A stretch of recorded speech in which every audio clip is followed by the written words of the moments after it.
10 ساکن ناحیه خراسان که پس از سیل زدن خانه‌هایشان گردی همایی کرده راه ماشینگرد را بسته بودند از 5 تا 10 روز حبس شدند.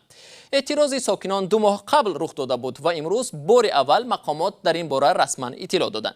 عبدالرحیم رحیمزاده دادستان ولایت ختلان امروز در نشستی خبری گفت 10 نفر از شرکتداران گردی همایی مجازات شدند. دادستان افزود آنها نباید بدون اجازه گردی همایی میکردند. ساکنان خراسان که روزهای 14 و 16 می در نتیجه آمدن سیل و لغزش کوه خانه و چارواهایشان را از دست داده بودند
برات